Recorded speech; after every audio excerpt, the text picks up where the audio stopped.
Lagi dan lagi, secari kertas bertulis darah merah yang sudah mengering didapat Nindya.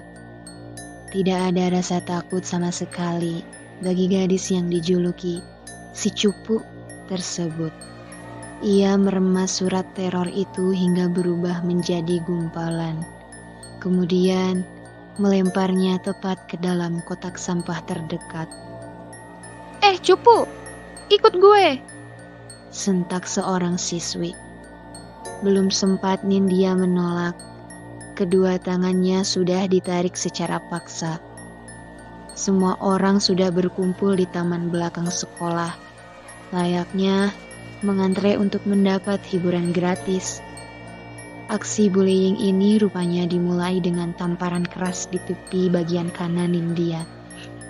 Sedangkan semua orang merasa begitu bahagia tanpa berniat memberi belas kasihan untuknya. Nindya terjerembab ketika seseorang mendorongnya dari belakang.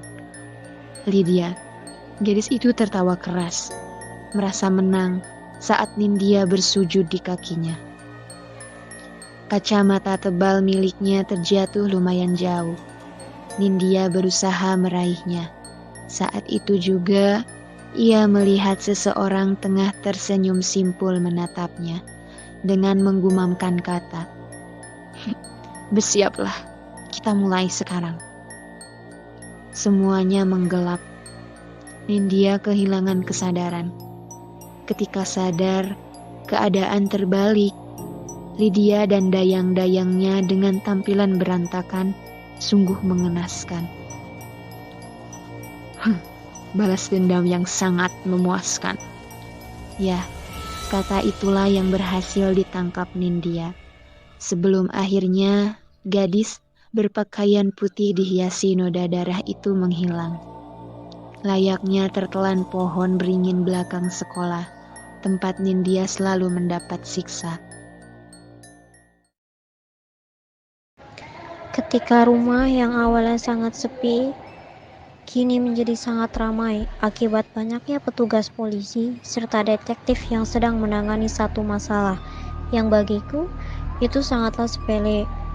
Dari arah meja makan, aku hanya bisa menatap datar kepada petugas-petugas itu sambil sesekali mulut ini mengunyah makanan yang telah aku siapkan sendiri. Maaf Nona, jika saya mengganggu waktumu, tapi bisakah Anda ikut bekerja sama dengan kita? Salah satu anggota keluargamu telah dibunuh, tetapi Anda hanya sibuk menatap jasadnya saja, tanpa sedikit pun merasa kehilangan, ucap polisi tersebut. Aku terdiam dan langsung menghentikan kegiatanku. Dengan sangat santai pula, aku hanya menunjukkan senyuman smirkku yang kemudian pergi berlalu melewati para petugas ini, menuju ke kamar. Terlihat polisi yang baru saja berbicara kepadaku itu hanya bisa mengernyit keheranan. Sesampainya di dalam kamar, aku hanya bisa berdiri sambil terus menatap foto berukuran besar yang di dalamnya terdapat fotoku dengan kedua orang tuaku. Halo ayah, ibu, apakah kau bahagia di sana? Kalau memang iya, jangan lupa berterima kasihlah kepadaku yang sudah membawamu menuju ke dunia sana. Aku tersenyum smirk ke arah foto keluargaku, yang kemudian disusul dengan tanganku yang mulai mengeluarkan sebuah pisau dapur berlumuran darah. Apa kalian lihat? Para petugas itu sama sekali tidak pintar. Mereka semua bodoh. Mereka semua sibuk mencari pembunuhmu hingga ke luar negeri. Padahal, dengan sangat jelas pembunuh yang sekarang sedang mereka cari itu, kini berada di dekat mereka, yaitu aku, anak kalian sendiri.